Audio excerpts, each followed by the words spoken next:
I remember a few years ago when I was first coming to terms with my gender identity. So, this was a time in my life when I was feeling totally unstable. And as a way of compensating for this feeling of being out of control, I would spend a ton of mental energy trying to figure gender out. And even though what I truly wanted was to feel closer to the heart of gender, what was actually happening is that I was getting farther and farther away from it. And the reason for this is because my obsession with finding the answers was making gender way more complicated than it actually needed to be. So, in this conversation, I want to give you a simple strategy which will help you transition from an overly complicated relationship with gender to a more balanced and harmonious and empowering one. Okay, so as an example, I live in an area of the Pacific Northwest which attracts all sorts of nature lovers. So these are people who are just really passionate about nature. They study nature, they explore nature, and really, like in their heart, they feel called to be close to nature. And so over the years, what I've noticed is that in general, there are two different types of nature lovers. So on one hand, are people who have a very simple relationship with the earth and with nature. And when these people are in the forest, they simply walk and they breathe and they feel. And when they look at a tree, they recognize that a tree is not actually a tree, it's a mystery. It's an unknowable being which exists outside of the conceptual mind. And these people are okay with not actually knowing what a tree is. Like, they just leave it at that. And so then, on the other hand, are, of course, the people who have a very complicated relationship with nature. And then when these people are in the forest, so they look at a tree and then they immediately project everything that they think they know onto this tree. And instead of actually seeing the tree for what it is or allowing the tree to just be whatever it is, all they can really see is their own ideas about trees being reflected back to them. And even though these two types of people are looking at the exact same thing, walking through the exact same thing, touching the exact same thing, like experiencing the same environment, only one of them is able to see into the heart of this thing that they're so incredibly passionate about.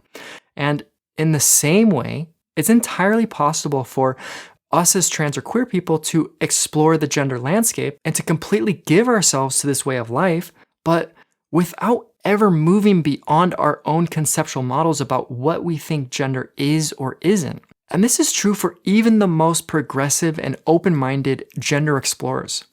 Because at the end of the day, an idea is just an idea, right? A concept is just a concept, and a theory is just a theory. All of which are the mind's attempts at making sense of a mystery. And so when we rely on our mind as the primary instrument for knowing something that is inherently unknowable, well, we metaphorically miss the forest for the trees.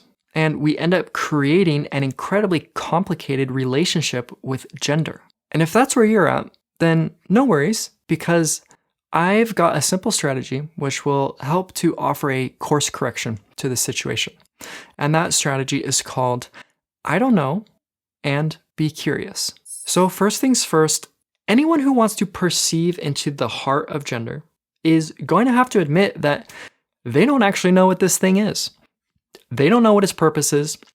They don't know why it's here. They don't know what its truth is. And most importantly, they don't actually know how to access this thing's deeper wisdom. Just like how an environmental scientist is going to have to toss out all the books before they are able to truly meet a tree, you too are going to have to find your way back to ground zero, to that place inside of you which can observe something without telling a story, without forming commentary, and without referencing a conceptual model. And that place is, of course, I don't know. So I don't know is how you transition from the realm of the known into the realm of the unknown. I don't know is the source of all creativity. I don't know is the origin of this world. And it's also the ground of gender, which means that I don't know is your key into the mystery, into that unknowable, inconceivable force which is expressing itself through your physical form, and it's moving in ways that don't fit into any of your conceptual boxes. And as soon as you're able to admit that you don't actually know where that force is coming from, you don't know why you are the way you are, that you don't know really the purpose of any of this, then and only then are you free and open and receptive enough to perceive into the heart of gender. But like I said, that's not going to happen until you trace your way all the way back to the simplicity of just not knowing and allowing not knowing to just be there. So my suggestion with this strategy is to begin unlearning everything that you've ever been taught about gender and to clear out enough space within your heart and within your mind so that a deeper and more intimate relationship with gender can start to blossom. So this is going to feel like softening the grip, relaxing the mind, and more just being curious about gender, being playfully inquisitive and lighthearted about the thing.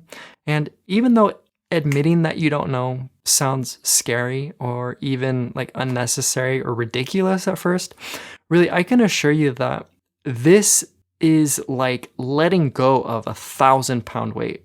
And really, it's not until you put that weight down that you will realize how incredibly draining it is to pretend like you've got something figured out, especially when it comes to something as important and like all-encompassing as gender. So instead of imposing your will onto gender, let's see if you can allow for gender to surprise you and see if you can engage with it empty-handed without this personal baggage of knowing what is right and what is wrong.